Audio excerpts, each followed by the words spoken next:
Hey guys, it's Christian sitting here back from C&H Small Engine.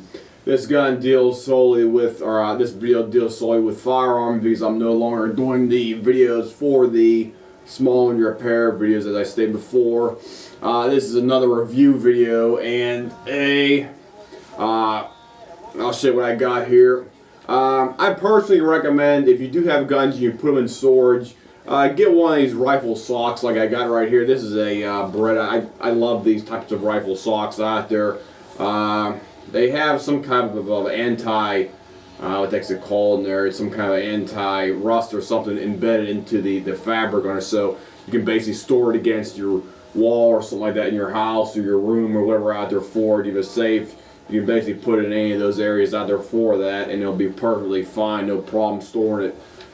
Let me get it out of here for you guys. Show what kind of gun I got here. And I'll give you a clue. It shoots the 7.60 by 54 R round, and it's not a Russian one either. So get it out of here. There we go. Okay, got the back end out now. Get out of there. I hate these things. They can be a real pain in the ass sometimes. You get these things out of here, but that's the only drawback to these types of things out there for it. These things sell for about 15-20 bucks on eBay. They're relatively cheap. They're good insurance for your rifle to keep it stored. Okay, here we go. It's a Finnish Mosin Nagant. Need the end cover off down there. This one is a 1942. I can tell that because it's stamped right on the front of the barrel, or I should say right in front of the barrel receiver area right here for that. And let me get this stuff out of here. There we go. It's made by VKT, which is Valmont over in Finland over there, as most people know that if you're you like your Mosin Nagants and Mosin Nagant variants out there for that. This is, as I said, the 1942. My other one was a 44. This one's a 42. Basically, this is a high serial number. It starts with 57 for 1942 on here, and the sights, actually the rear ladder sights are completely chromed up. Or well, it's basically. I don't think it's actually chrome. I think it's basically bare metal on there for that. A couple of my other Mosin Nagants over here don't actually have them. I think the one I have is an unissued. It's completely like dark brown on this thing right here for the rear ladder sights. This one includes sling. I got a clean rod. The clean rod's non-blued, as you see right here. It's basically gunmetal, or it's basically this metal color right there. It's not finished or anything else like that for that. And the neat thing about this one is it has a toe repair in the back. Right, you don't see this. It's not too common either for that. It has a toe repair in the back.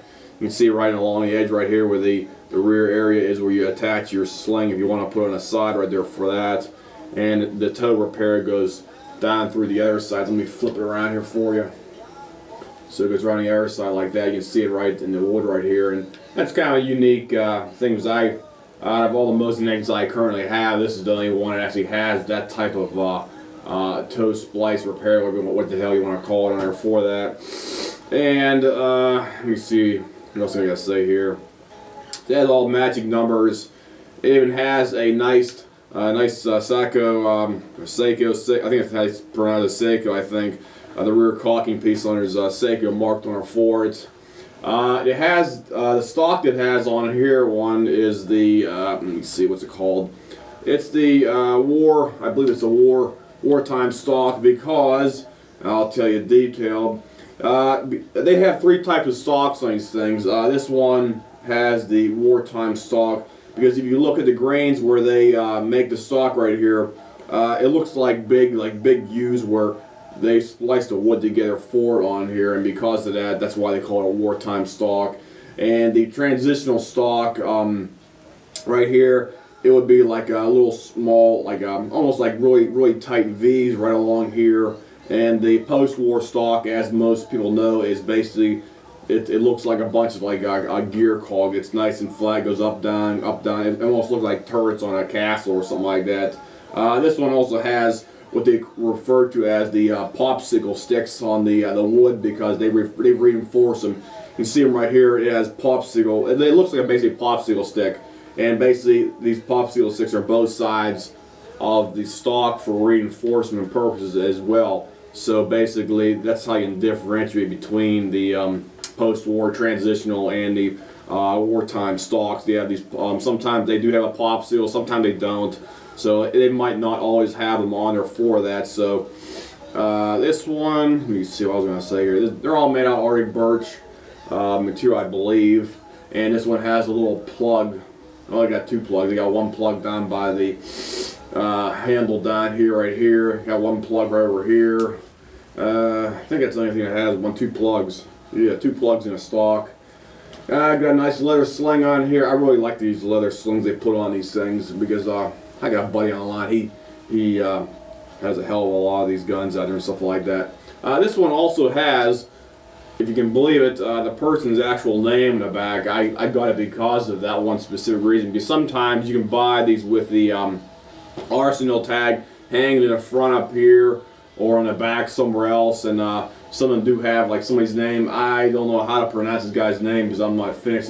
All it has is EHLETANE, and it says FVI. I don't know what the heck that's supposed to translate into, but the actual I should say the tape on here looks like it's probably at least 30 or 40 years old on her, because as most people know, tape fades over time, and this thing has been on it for probably maybe 30 or 40 years at least out there for that, because these things are probably put in depots for storage. So this thing still might be on it from like the late 40s or early 50s, whenever somebody actually had it in possession for like the Civil Guard duty or something like that. So other than that, it's basically a real nice gun, and bolts relatively good here. As with most of these Finns Mosin Nagant rifles, people refer to them as a Franken gun, because they interchange a lot of parts on them. Like basically, they're basically converted Russian guns. They're basically they just convert this one, bolts. Most of my Mosin, or most of my Finnish Mosins, the action is relatively tight on it. It takes a while for them to loosen up on it for that, and you can help that by sometimes polishing the areas where the metal parts connect, like on a bolt here and stuff like that down inside the receiver. If you have some polishing compound, or if some like lapping compound for like valves and stuff like that, and you can basically smooth this thing up real nice. But this one's still in relatively tight. I haven't shot this too much myself either, because mainly I keep most of my Finn Mosin Nagants for storage purposes, and I beat the hell out of my Russian Mosin Nagants with all my surplus ammunition, because these things hold their value, and you always want to keep your gun as valuable as possible out there for overall purposes and aesthetics and everything else like that as well too. As I said before, this one does have a Seiko, or a sack, whatever, I don't know how you pronounce it, Seiko caulking piece in the back. They seem to be actually made better because of that one fact, and the overall machining of the rear caulking piece does look better. And all the parts are numbered, matching, and you can also tell that the Finns, they also number the actual handle for your bolt handle right here as well too. So then I put like the last 4 digits of the serial number from your original serial number on the front of the barrel assembly right there as well too.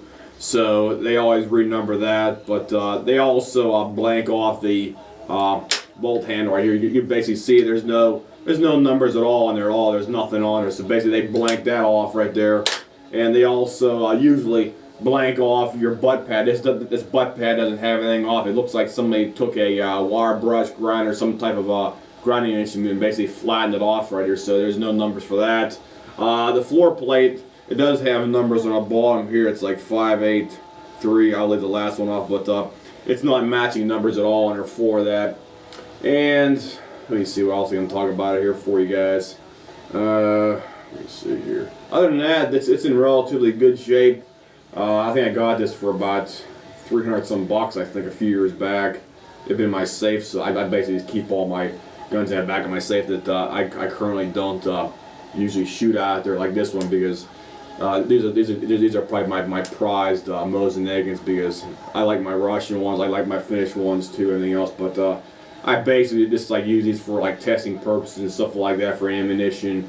And I basically use my my Russian ones for mainly like target practice and things like planking and shooting. And those are the only ones I actually use my corrosive ammunition for, like your 7N1 ammunition or your regular light ball steel core ammunition you buy in your big old Spam can, tuna can, because it's always a lot more taking them apart and cleaning them out after you get done shooting up the range for that. And I really don't want to abuse my Finnish Mosin Nagants for that purpose. So other than that, it's a great gun. It shoots great. Let me see what else I can talk about here for. Let me see here. Yeah, barrel's in excellent shape. I'd say it's near 100% on here, because that's what it was listed at whenever I bought it out there for that. I think I might have forgot that most people don't know that the Finns, they reused the hex receivers they took off like captured Russian weapons and stuff like that back in the Winter War or the Continuation War, and back when they declared their call it independence from Russia, I think back in 1917, 1918, and they had quite a few old hex receiver guns in their stock. So basically, they just rebarreled the action and put a new barrel on the front end of the action. So basically, you have a brand new barrel on the front of the hex receiver, because in general terms, the hex receiver took more to manufacture them, and I think there's no real general difference in strength over the oval or the round style receiver, but in my personal opinion, it doesn't really matter. But it looks like the hex receiver, people like to have the hex receiver instead of the round one, simply because it's a more unique design out there, and basically it was made, I think, pre-war time, so they put more effort into the gun being manufactured out there, rather than having basically slave labor out there and trying to mass produce as many guns as you possibly can in a short amount of time. So that's basically everything that I can tell you about this specific gun. As I mentioned before, it did have I think it's the guy's name in the back of the butt pad back here for that as well too. But overall, I really love it. This is probably my most favorite one I have here, because I really like to keep my guns original. I don't like to try to make them all tactical, as they call it, and try to soup it up and make it look like it never actually came from the factory. Because most people who are collectors or just plain shooters out there who like old style military mill syrup guns out there are not going to want to be messing around with buying new stocks or buying aftermarket El Cheapo stuff like Tapco and stuff like that, because I've seen a hell of a lot of people, even people like bias cases and other stuff like that I also have put like plastic stocks, Tapcos on, stuff like that. I don't personally like that myself, because you drop the value of your weapon down if you ever want to have to possibly resell the gun again in the future, because most people out there are going to have the gun as it was whenever you got it, for authentic purposes, and like basically keeping it all original, rather than trying to doctor it up and make some kind of a half-ass, half-jaw Bubba style rifle out there for that. So that's my opinion for that. But you can do whatever you want to with yours. I'm not going to push my opinion on you, but that's personally what I recommend if you do have a gun, because I like to keep mine all original so they hold their value over time. So this gun also has like a near perfect bore, I believe, in here too. So it was listed as, let me see, I think I can get the flashlight out there here. There we go. Let me get my light here. I hope my light probably won't even work here. It's going to give me nothing but problems, this damn light. Yep. Barrel's great. Barrel's in great shape. There we go. There's one thing I should mention. I found another unique way of cleaning some of the guns I have out there. Basically, it works. Basically, you get a stainless steel pan, something that can hold maybe about a half a gallon, 3/4 of a gallon, like a soup pan, big pot pan. It's basically a non-toxic way of cleaning metal parts like your bolt here, because I always take these guns apart completely, and basically clean up every component I possibly can. If I can soak it in some kind of a soak tank out there for that, for cleaning purposes and stuff like that. I found that you won't believe it, and please don't laugh. Vegetable oil, like pure vegetable oil, if you bring it up to like maybe about 150 to about 175 degrees out there, and you put it in a pan, vegetable oil will relatively clean these bolts up a heck of a lot. I'd say it's on par with cleaning them for like carb cleaner, parts cleaner out there, but you don't have the toxic chemicals and anything else, because I did a demo of on one of my guns here, and it does seem to clean up just as good, if not better.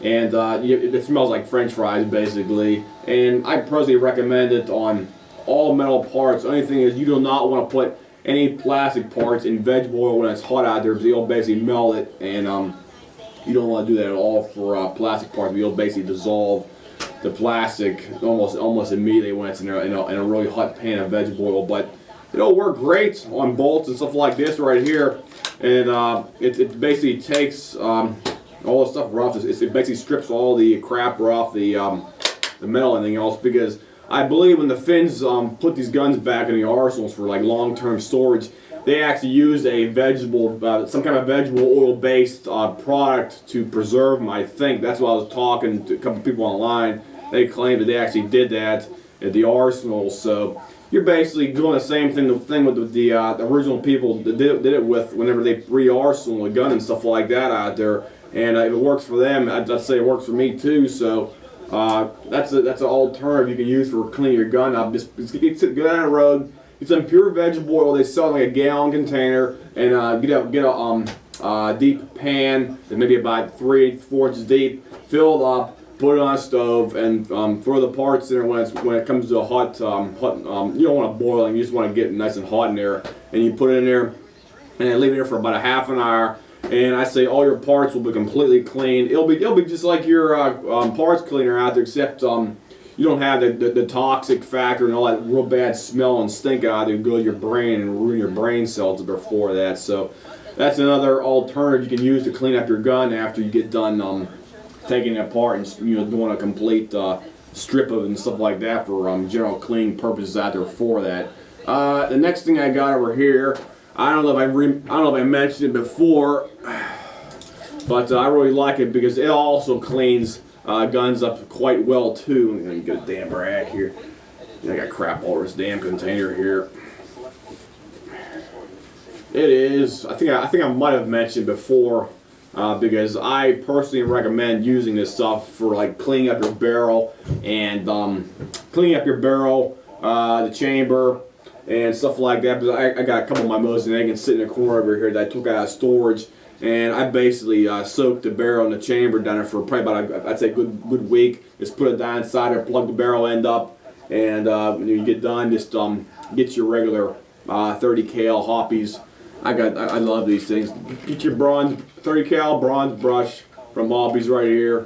I buy these things by almost like a dozen out there because I go through these things like crazy. So anytime you clean out your gun or clean out a brand new gun or something like that out there, get maybe 3. I'd say get about 3 of these 30 cals, and just put your gun in an upright position like this, and you want to get a rag, or you don't want to get a rag. You want to get a plastic bag or something like that. You put it on the end down here like that, and you wrap a zip tie around the bottom, and you get your stuff I got here right next to me over here. Let me put this back down over here. Get your aerocryl. I recommend make sure the stuff's at room temperature, maybe around 7 or 8 degrees, and so it's nice and warm, basically, nice and good for that. And basically give it a good shake for a couple minutes, or I mean not a couple minutes, a couple seconds. Shake it for about 5 seconds, and just spray it right down inside. Flip your gun up there like this. Take your bowl out, spray it down, fill the whole barrel up till it comes up to the top of the chambers area. Then stick your gun in some corner somewhere out there for that, and just like mark on your calendar, you stuck your gun in a corner for about a week or whatever out there, and it's like just leave it sit over there, and try not to keep it in a humid environment like a basement. If you have a basement, make sure you have a dehumidifier running down for that. And next thing would to just like after you get done, get your clean rod, and get your hoppies. Get about 3 of these, 3 new ones, and just run it up and down inside the barrel area by 3 times. Me personally, I just get 3 new ones. So each time you run it, it'll be a clean brush. Or each time you do that, for that. So then just get to the aero krill and just shoot it down inside the chamber area, blow out the any foulings or any crap that might have built up right there. And your barrel should be relatively good after that, because I've been using it for probably about a couple of years here now, and I really love the aero krill made by Canada Laboratories out there. I buy stuff, you get the industrial side. This stuff's like, it's like 25 bucks if you buy one of these, but you can get them on eBay or something for about maybe 12 bucks, 10, 12 bucks plus shipping. And it's good stuff. And I'm going to sneeze there, bud. Okay, the next thing I was going to talk about was your cling rods. I found out that not all cling rods are good for your gun out there for that, and I don't like telling people that, but that's the case. I've been using these cheapy cling rods from, you know, Poppies and stuff like that. These three-piece aluminum ones right here, as they call them. And overall, they do work okay, but over time they can scratch up your rifling and stuff like that, because they tend to collect dirt. And sometimes these things have little nick areas right inside where the 3 pieces hook together right here. They're not completely, you know, flush right in there and stuff like that. And I ordered a new cling rod that's made by Tipton Cling Rod. It's a 1-piece, 36-inch. Yeah, it's a 1-piece, 36-inch piece cling rod. Plus, it also has a handle in it as well too. But you need a handle. And the Tipton ones, they have ball bearings, and you have a nice big shaft in the end. So it's carbon fiber, ball bearings at the end, and basically carbon fiber. They promote it as it will not scratch or harm or do any kind of damage to your barrel rifling or the crown of your gun, because you don't want to screw up your rifling, because your accuracy will suffer for that fact right there if you do. And you want to try to preserve your rifle as long as humanly possible to keep it shooting accurately for you out there as well. So that's basically my review of the rifle, plus some cleaning tips if you want to clean your gun up more effectively. As I said before, I personally recommend this stuff. Good old aero krill, made by Canada Laboratories. You can buy it on eBay for maybe about 10, 12 bucks. The smaller cans, the bigger ones, maybe about 15 bucks. But you find somewhere else, probably could be like 25 bucks for a real big jumbo can out there for that. And it goes a heck of a long way cleaning up your barrel, because this stuff is meant for rust, corrosion protection, and stuff like that. And it basically resists wetting, and it displaces water too. So it's basically, it works as a WD-40. Plus, it busts up any rust spots you have in your gun or down the barrel. And it's always a good idea to spray stuff down inside your chamber area too, and get your chamber brush out there. I got a couple of chamber brushes. I use 2 different types. I got like a 20 gauge shotgun. Then I go down to a smaller one, which is a 50 cal one. And they go down to about a 45 right there for the smaller throat area. And then go down to another one that's a 10 millimeter. That basically gets all the small areas in your chamber completely clean. So it's 1, 2. It's about a 3. It's about a 3 thing. You go from the 20, you go down to the 50, and then you go down to about a 40. So it's basically necking down with the same way as a bullet necks down on your whole receiver right here. So basically, you're going from like a 20 back here in the back side where the rim is, and you taper it down to about a 45, 50 right down there, and then you take it down to about a 45 right here where the neck area is at, and basically that'll get 99% of the area that you need to be cleaned up in your chamber for the gun to cycle and open and close, you know, as it should under for that, if you don't have any burrs or anything else, because most of the time if you have burrs, you just follow that down in there with some kind of a brush or something that these things won't fix that. You got burr in the chamber for that. So that's my review of the Finnish Mosin Nagant. This is the second one I'm doing a review on. I'll probably do another review on one of my other Mosin Nagants here in the future sometime. I don't know when yet, but that's my review of the rifle, plus improved cleaning tips on how to clean your rifle as well too. And let me see, there was something else I want to talk about. I can't remember what it was though. the hell was I gonna say? I don't know. Oh yeah, that's what it was. Now I know. Now I remember. Okay, let me put that back down here. If your bolt sometimes cycles hard or whatever out there, I might have touched on this a little bit before. You can polish up the parts on the bolts, like the firing pin and stuff like that. I might have made a part video about this before, but you want to make sure all your parts in your gun are about as clean and maybe about as polished as they possibly can. Because if you have any type of like wearing or anything else, it's going to cause friction. Friction causes stiffness and stuff like that. So basically, the real cheap way to do it would be to either your firing pin's relatively easy. You just basically get a drill and put in a chuck in the drill and tighten it up. And basically, you want to polish the entire surface around here with like let me see, I got some behind me here. You want to get a Scotch-Brite pad. Get some of these Scotch-Brite pads. These are perfect. I love these things.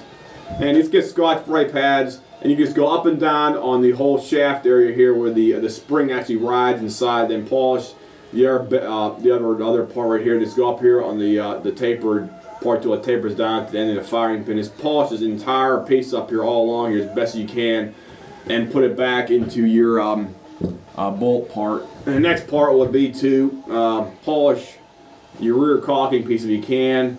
Basically, you can do that by two ways. You can either, if you have a polishing, what do you call it, the polishing wheel, electric polishing wheel on your bench or something like that, or you can get like a Dremel grinder and put a polishing wheel, on a stone on there, and you want to polish the facing on this piece right here. This piece right here rotates on the actual main bolt and pulley right here, and you want to make sure it's nice and polished all along here, and make sure that the whole thing inside here is all polished up nice and clean along these pieces right here. So basically, you're looking at the taper part right here, going to be polished up, this rounded piece, plus on the inside of the bolt here as well too. You want to polish this all up here. Then on the bottom, you want to polish this stuff up. You see, you can get in here and polish it up as well too. Then also, just go on the outside and just polish all these surfaces up here with like some kind of ultra fine sandpaper, wet sand, whatever you want to do out there. You can just go along and polish the whole thing up, because when it slides in and out of the receiver on there, it'll be a heck of a lot more better functioning. Because I know for a fact that my Russian Mosin, I got about I got two 1948s, and basically they're what I call like unissued, or they were never actually used for wartime. And basically the bolt slides in and out of them like absolute butter. It pops in, pops out. And then I got my Finnish ones right here like this.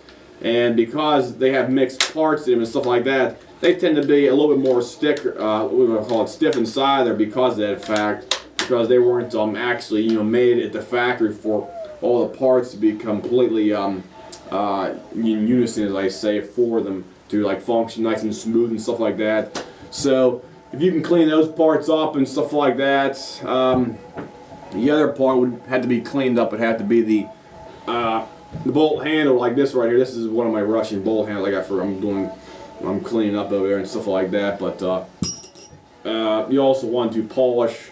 I'll show you here. Let me get this shit cleaned off on here. You want to polish. I think it's like a cam right on the back. You want to polish this whole area because it mates up with the rear caulking piece right here and locks into there. You want to polish that up. You want to polish this main part right back here, and just give it a general good clean all along here with a wire brush, stiff brush, or something like that. And last, I would recommend getting a bore brush and putting it on a drill and pushing it in and out of the channel where the firing pin and spring goes down inside, and make sure that's completely clean and free of any debris down inside or for that, so it doesn't have any jamming up down inside it because it's not clean. Because most of those ones, they have a lot of cosmeline built up and crap like that in there, so that's always a good idea to clean those things out anyway to make sure your bolt's going to cycle nice and smooth on and stuff.